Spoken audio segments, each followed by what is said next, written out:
This is the 6th day of the July-August 86 retreat.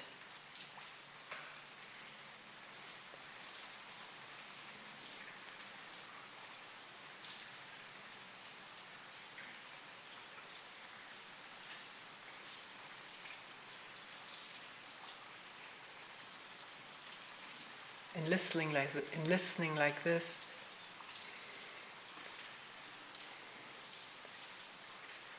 one wonders why there should be any talk at all.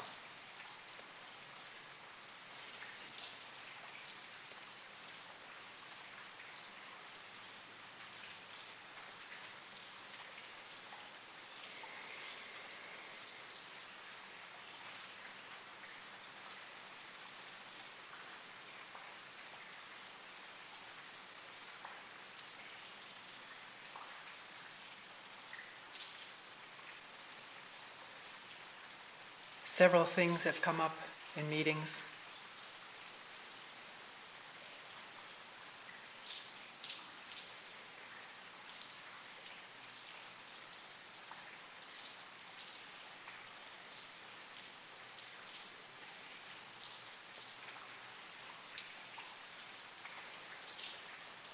In talking with someone,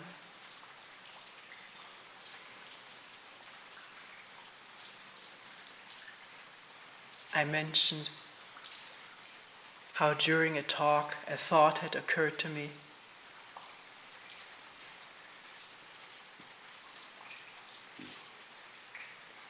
With regard to this particular person with whom I was talking now. How during a talk I had wondered whether he would understand this or something like that. And this person said in utter astonishment, "I thought you didn't have any thoughts."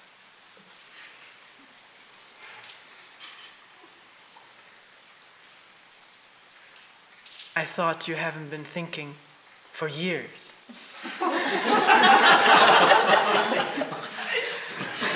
This was my response too. But he was very serious. There was a certain anger that I've never brought this out. And I asked him whether there was a feeling that Toni was infallible. And he said, yeah, there are such thoughts, and you seem to give this impression.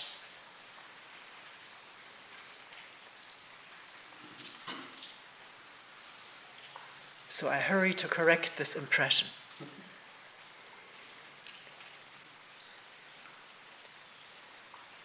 Maybe some people by now are bored that I still talk about this thing of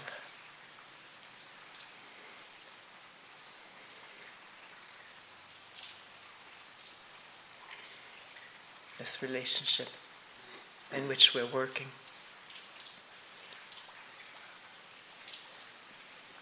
I'm sorry if I give the impression of being infallible. I'm not. I do make mistakes. I've got plenty of thoughts. Where do you think the talks come from? From what I'm reading in books, literature, or from looking what is happening in this mind and body and feelings and emotions?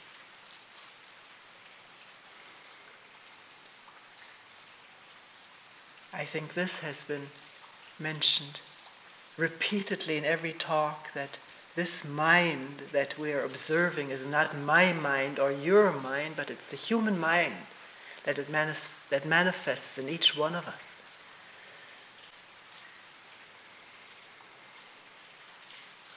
But as this person pointed out, he says it's the old tradition, having come from a very traditional Zen center, and having felt being indoctrinated in the infallibility of the teacher, sees how dangerous this tradition is which elevates the teacher.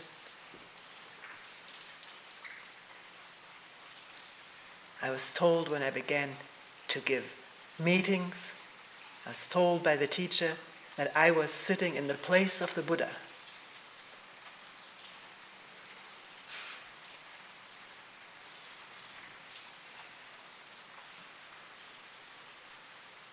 And let no one say that one can hear this in all emptiness and not be affected by it.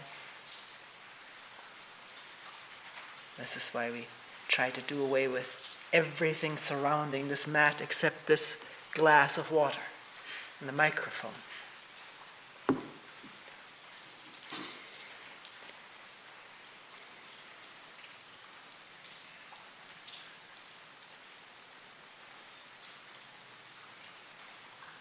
When there's no awareness, there's inattention, no matter where it happens, in which brain. And when there's inattention, the me pattern is in the front seat, center stage.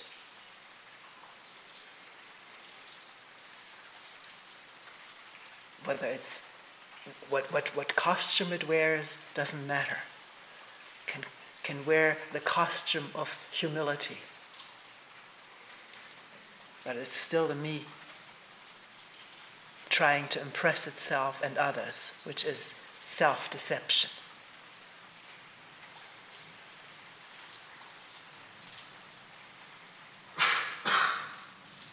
No matter how attentive we are, aware, we are inattentive at times and we make mistakes. Those mistakes can either be corrected or they cannot be corrected. One can say, I'm sorry, but that does not undo what has happened.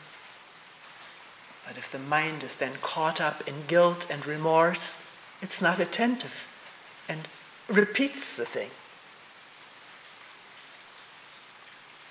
Because the absorption of the energies in guilt and remorse don't free them to look and see and act out of that free seeing. This holds true for anybody.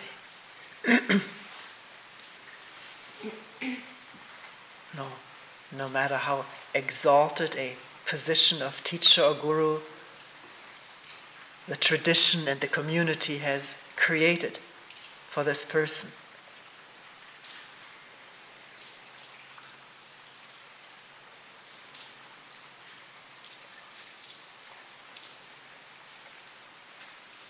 I will try to remember to say this right at the beginning of a retreat, every retreat.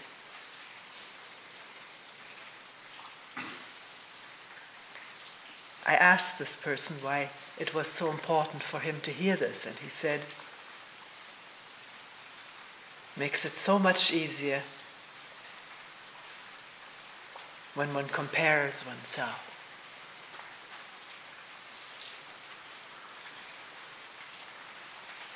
Here, one needs to question, why does one compare oneself with another, other than that it is a ingrained pattern. We have been compared with each other since we were born, and we've taken it over. Competitiveness is the rule of the day, particularly in this country, or in Western countries, where it is enshrined almost as a religious activity to be competitive in the free market, which isn't free, in no sense.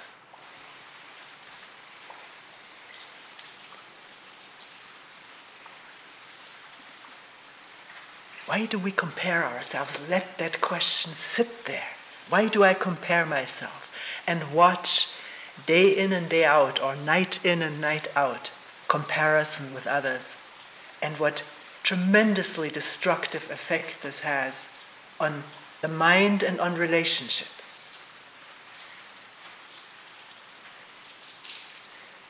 How it blocks or how it feeds the vanity and the pride. If one comes out at the upper end of the comparison, there's vanity and pride, feeling good, it's a fix. If one comes out at the lower end, there's the opposite of that, depression, dejection, utter feeling of worthlessness, which one needs to question whether that would be there if there was no comparison.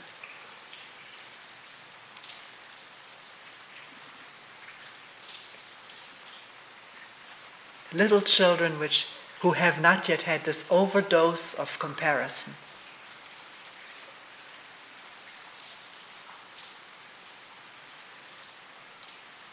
usually feel okay about themselves.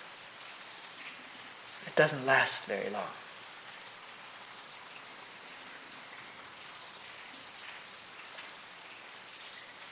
Why aren't you like so-and-so, your bigger brother, your smaller brother? And the teachers ask that of their children too. Everybody who has had an older sister or brother knows what it means to live through schools in the footsteps of that older sister or brother, particularly if that person was brighter, got better grades than oneself.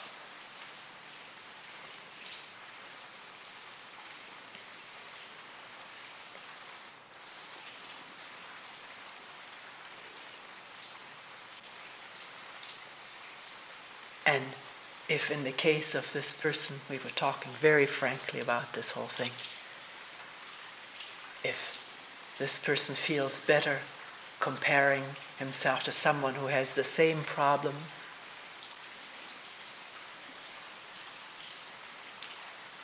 why do we need to feel better or worse about ourselves? We do, but why? Because all of this hinders this unobstructed, open looking at how we are, not in comparison to so-and-so, but actually independent of all comparing and evaluating.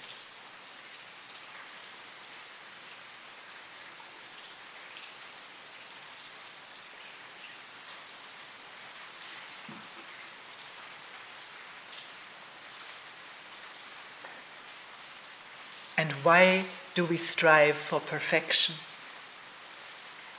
Fearing there may be somebody perfect, or hoping there may be somebody perfect. The bad part of it is that the comparison comes out so depressing. The good thing is that maybe in lifetimes or years or whatever length of time we set, we may become perfect as that person. There is no perfection. That is an invention of the human mind.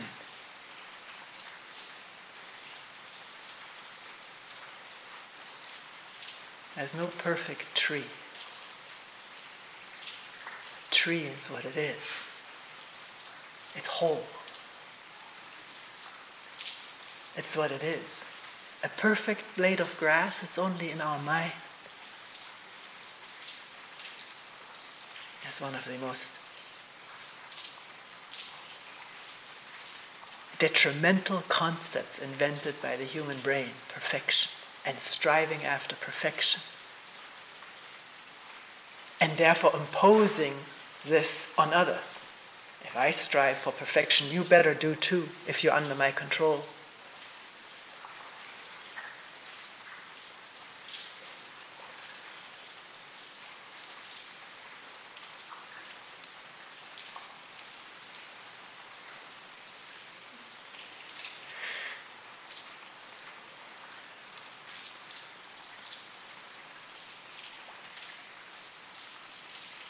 This ideal, again, clouds the vision. It makes it impossible to see what is if one sees it in the comparison with a perfect image.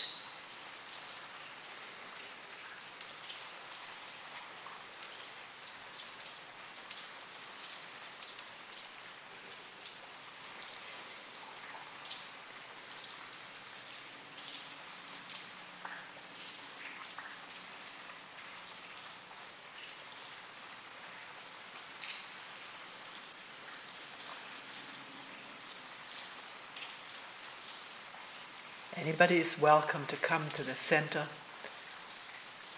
for a week or a month, work here, which maybe breaks down this image of Toni and staff people. Hearing us laugh together, joke together, watch a video movie together.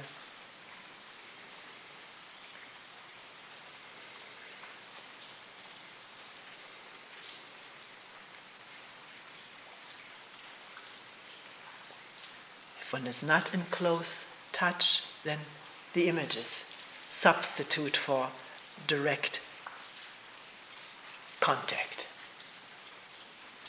And the images are formed according to what one wants someone to be or thinks, according to the books or tradition what somebody is, or what one afraid somebody may be. But it's never the real thing. We will never know a person anyways, because we change all the time. But the thoughts and images, they can remain the same for a whole lifetime. Like a picture in a photo album. Except for yellowing around the edges, it doesn't change. Sometimes it was a poor development job, the whole thing yellows.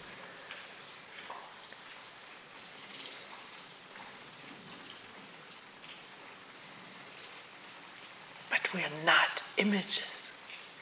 And if we're not images, what are we?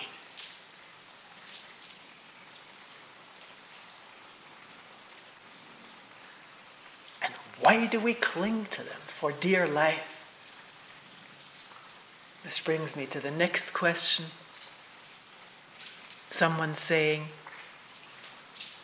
during your talk yesterday on attention and awareness, I was always waiting for you to say, why is it so painful to look at oneself? Why didn't you talk about that? Or why doesn't one find out for oneself? Don't have to wait for Toni to say something about it. We all have this capacity to look. If the person says, I don't want to look, I can't, it's too painful. Why? I wonder whether giving an explanation for it helps in the looking, or whether one just has to plunge into this. Come hell or high water. Taking that risk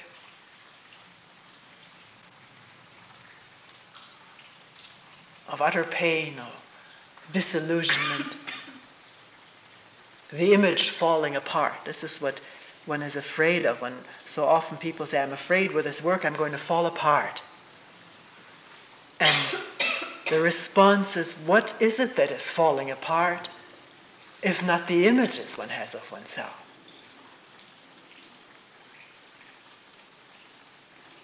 And what better thing could happen than those things falling apart? But one clutches them. Why?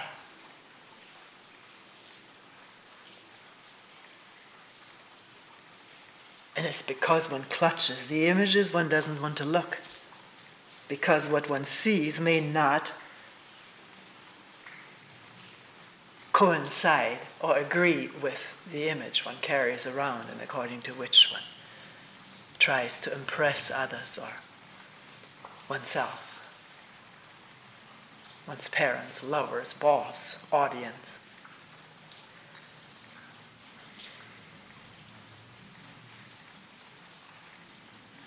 But the fear is only there as long as one doesn't do it, as long as it doesn't happen. Because if something is really seen in utter honesty, freedom from fear, what may happen if I look, feeling the pain if it's there, that kind of seeing or plunging or being undividedly, not escaping, is an immense release. There's a joy in that, which has nothing to do with that pleasure center we talked about yesterday.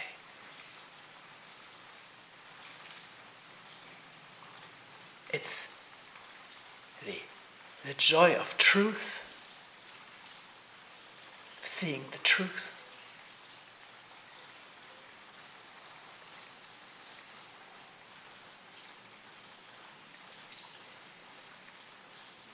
Of release from this agony of deception. deceiving oneself and others with these images, which is a constant repair and maintenance job.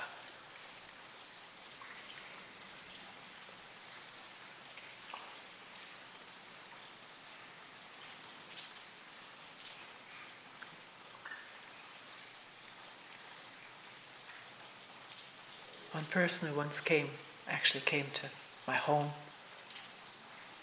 to talk. And we talked for a long time. It was the first time we ever talked. And a week later, when I was back in Rochester, we talked again. And she said, I've been observing myself day and night, and there was not a moment which was not self-centered. And it came out completely honestly with no... It was what was seen. And it was amazing to her that this was so. What was lacking was what usually prevents us from doing this. She didn't seem to be identified with what she saw. I think there was an insight that this was the human condition that had been observed for a week.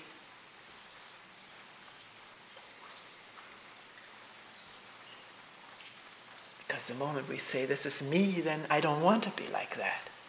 Then it's the battle of images.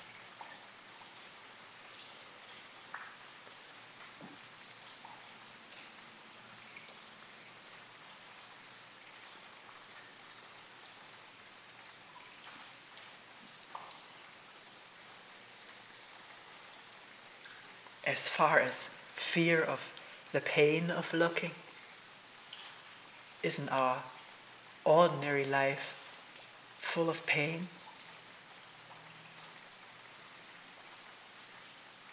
The pain of attachment,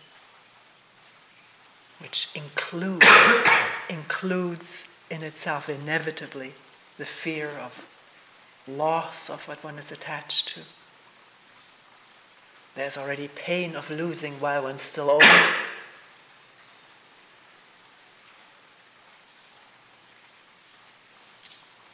That's what all the love poems sing about. They're usually more sad than joyous. I don't mean our usual crooning in the supermarkets. What comes over the air there.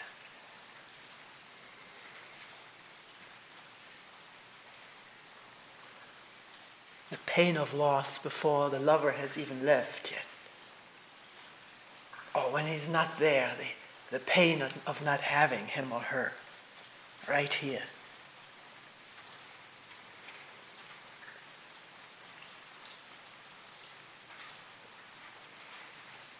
And talking about attachment in love, what is it that one is attached to in love, in loving someone? I don't think this word love is justified for our relationships most of the time.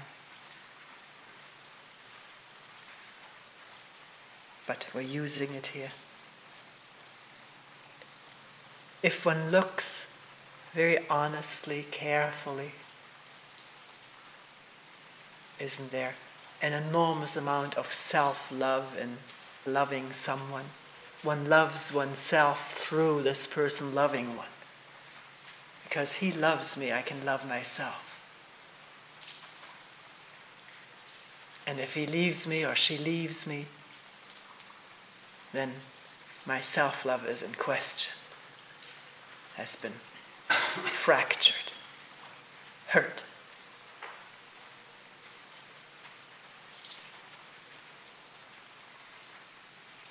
Again, this ancient Greek legend comes to mind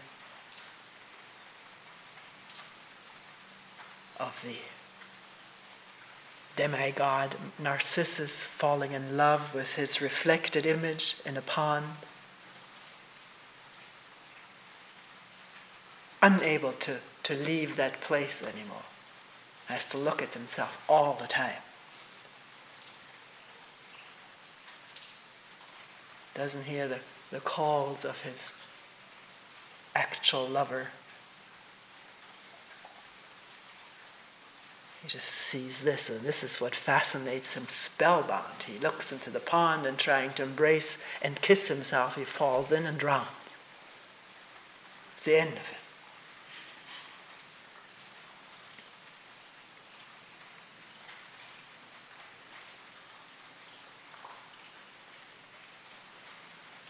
Psychological theory has it that normally after a certain age we outgrow this narcissism. But I wonder about this. How much any of us has outgrown it. Or have we just substituted this immediate self-love by identifying with things and then we love those? But it's still me identified with that.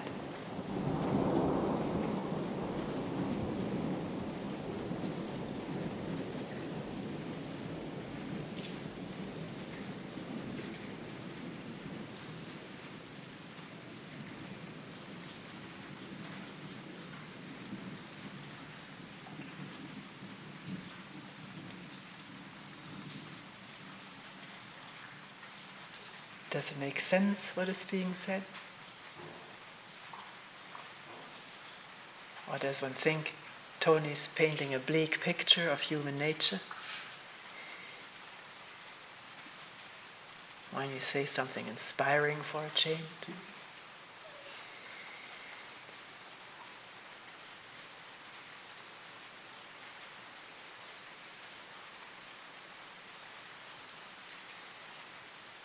Are we here to be inspired or to find out the truth? And in seeing truth, go beyond what binds and ties us?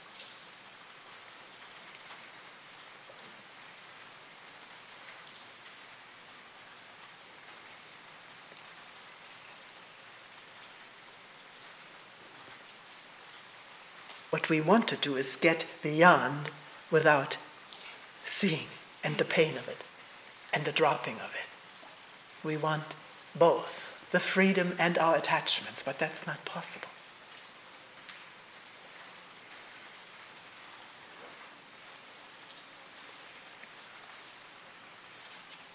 We can kid ourselves for a while and then the system breaks down again.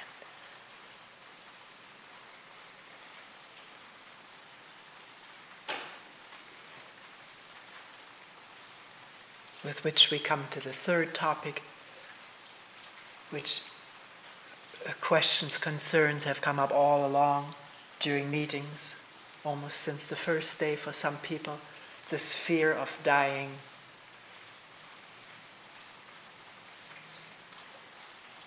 Fear of death.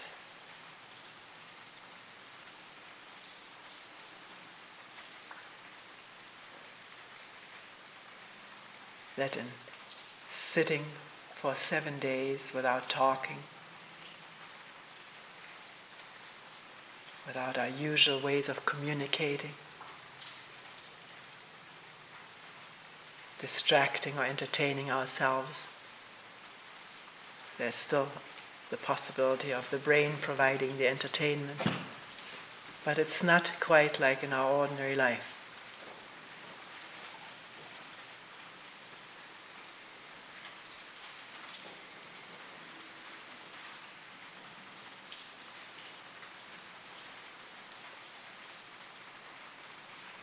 And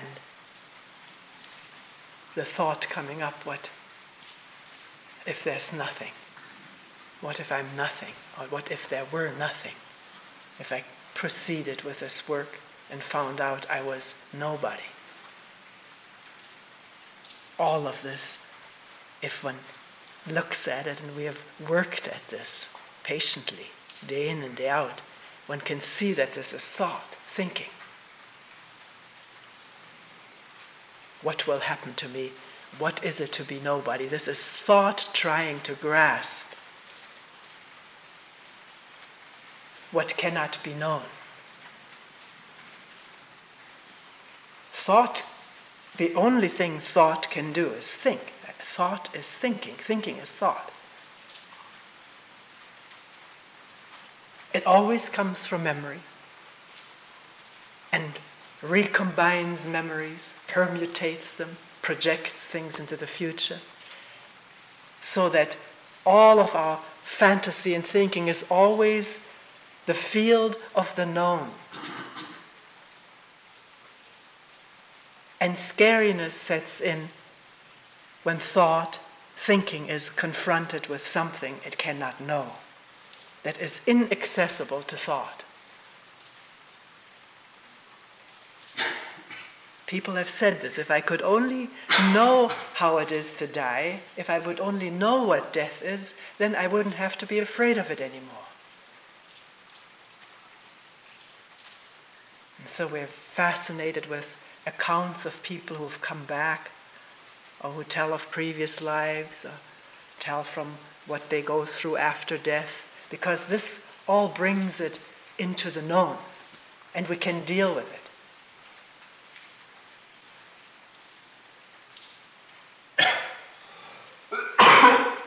But all of this remembering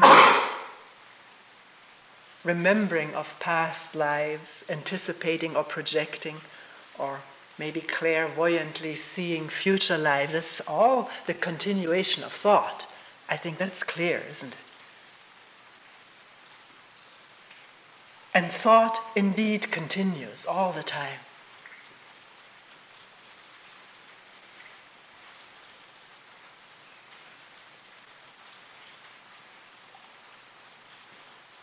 A new baby is born, and all of our thoughts are available for this new baby. It's awash in the thoughts and picks them up, becomes conditioned by them, believes in them, starts thinking in the same way. Thought continues. Is that comforting?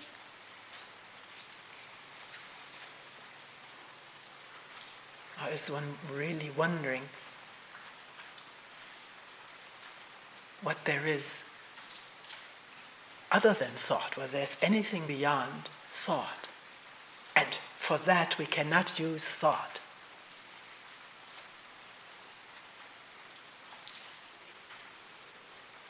Thought needs to be quiet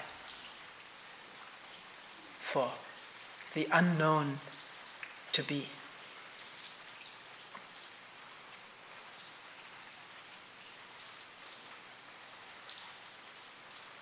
And unknown doesn't mean nothing or everything.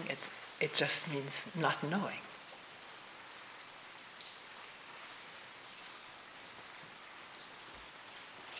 Not making it one's own through knowing it, symbolizing it, abstracting it, and storing it. Then it's not the unknown anymore. Then it's the known, and then with that comes fear and wanting. Wanting more of it, or less of it, or none of it.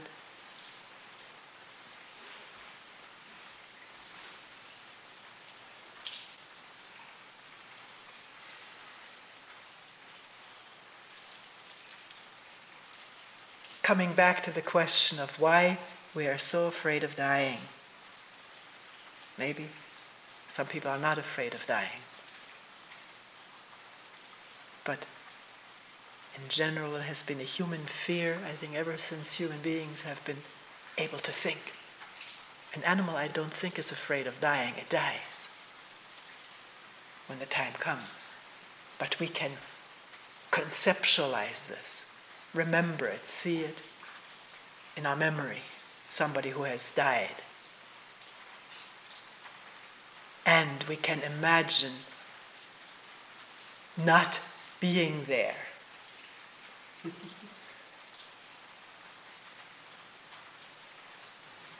And of that we're afraid.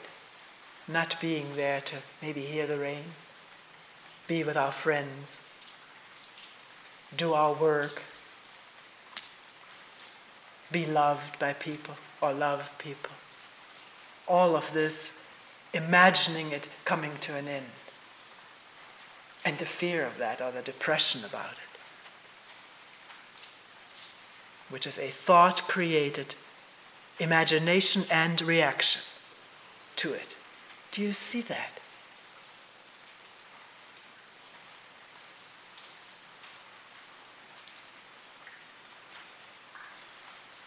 I've talked about it many times.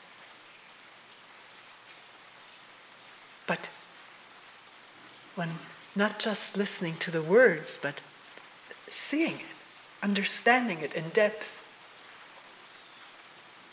plumbing that fear without knowing,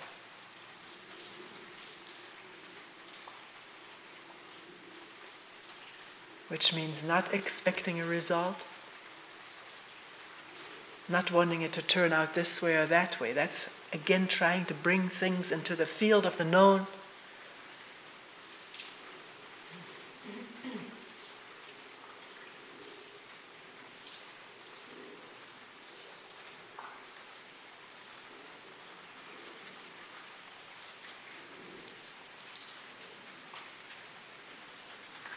So let's first say this. Mostly our fear of dying is thinking of when I'm old or when this body dies, and not wanting to die, or fear of the pain of it.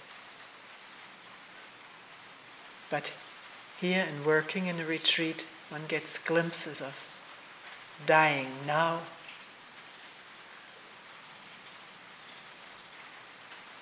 To this whole story of one's life, to the image, to the attachment, to one's identity. Is that possible? Or is this where the fear is? I don't want to die.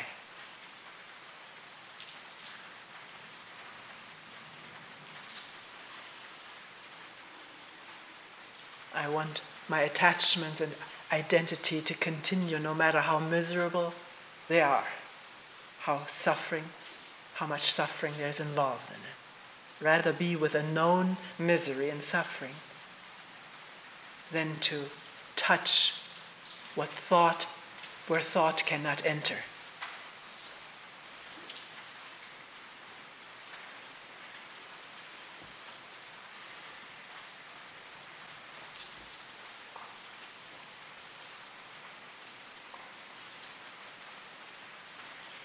So can one observe how in sitting, maybe feeling bored, slightly depressed, the mind brings up something that is agreeable, that is pleasurable, like a fix, giving oneself a boost of energy. Can that be seen immediately before the thing has sprouted and not go into a fantasy? Not go into a fantasy. Stay with the boredom, with the nothingness, with whatever is there, the pain.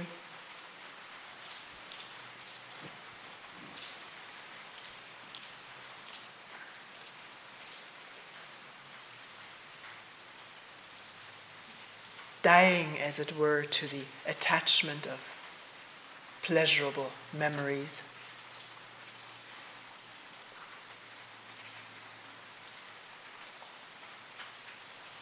Not suppressing them or controlling them or repressing, but seeing that this is away from here.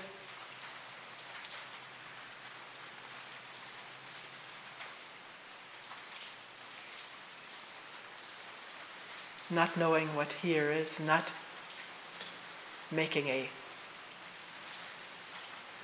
not representing to oneself, we talked about this yesterday, in language what we're about or where we're at, and evaluating it.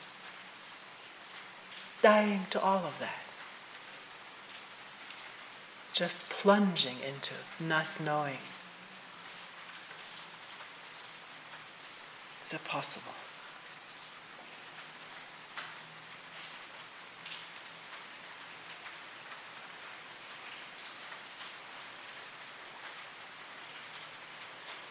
One person said, I'm afraid that I may go insane, lose my mind. I've never known of anybody going insane or losing their mind in the process of attending. It is because we don't attend, we don't want to see, we don't want to look and lower the iron curtain, separating things off, capsuling things away. That's what is the state of neurosis or psychosis. Not being in touch with what's there. Which doesn't mean just because there is a separation in the brain and body that what is repressed doesn't continue to function, it just functions in a subverted, mischievous way.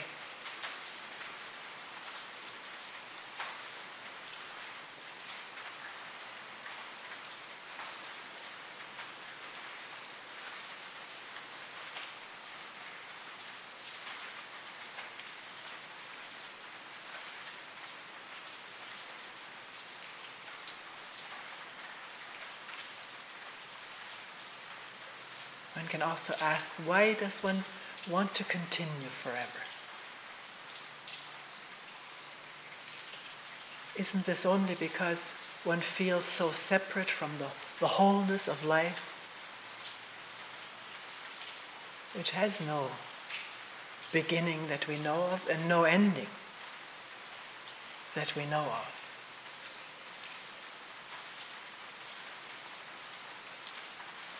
The very energies of dying and death are also life, are also living. As long as one is encapsulated in one's desire to live forever and as me, as I know myself, one cannot possibly be in touch with the totality of life. It's not there. Only the self-concern exists. And that is the narrowest of tunnels in which one could live.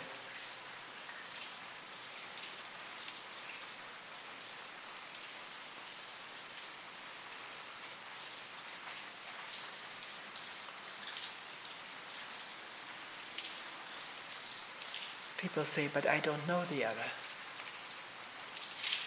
If I knew the other, then maybe I could give up this. But the other is not knowable. It's only livable.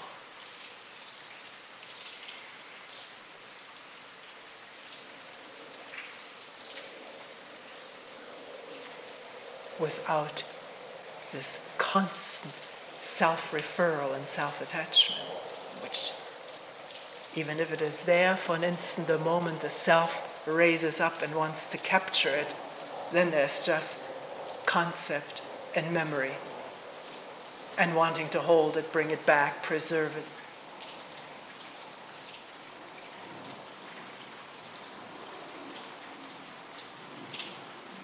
I think everyone has experienced this to one degree or another.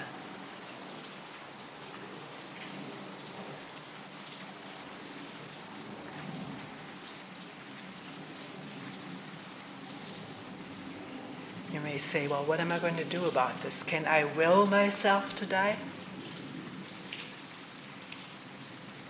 Of course not. That's the me wanting to be dead in order to attain a more desirable state.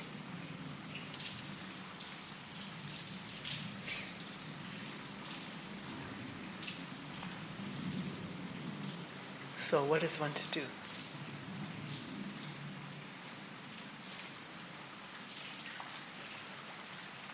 Is it possible to die to this whole complex wanting to do something about something?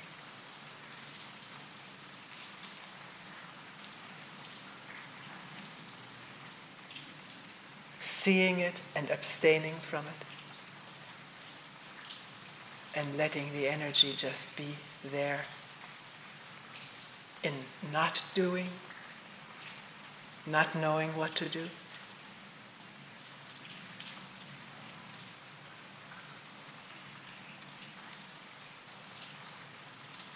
Has that ever happened?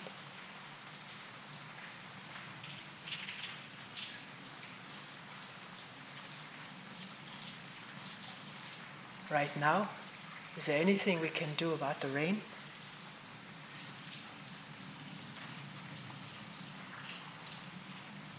So what is one to do about the rain?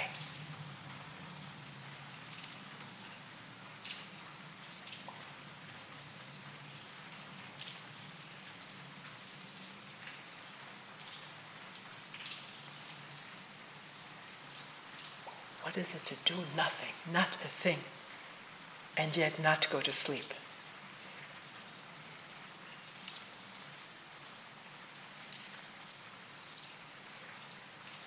Be awake and aware and open, not doing anything.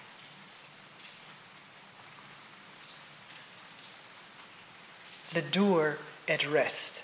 The doer seen, understood, and at rest. Not once and for all, that's idea.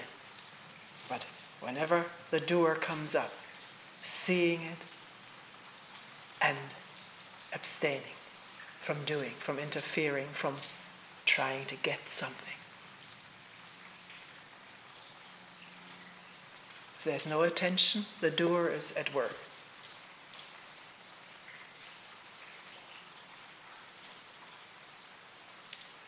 If there's awareness, can the doer be quiet? Still at a loss of what to do.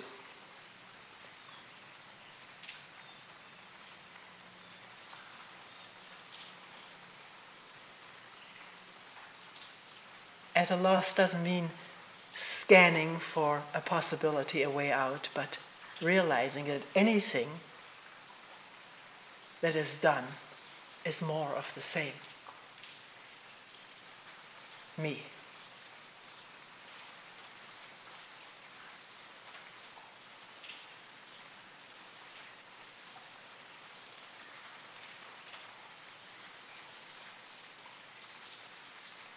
And me is confinement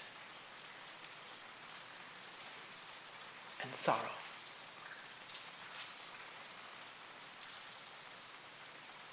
And pleasure.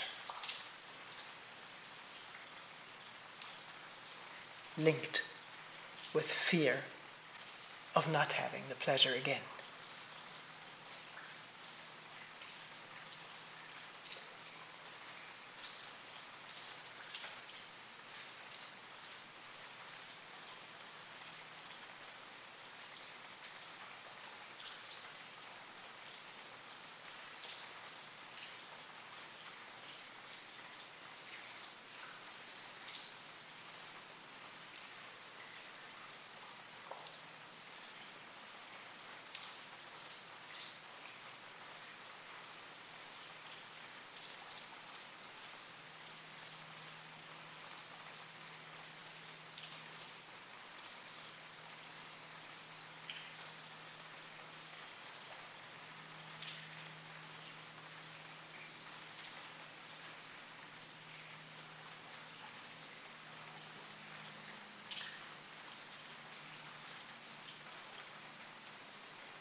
We will end here for today.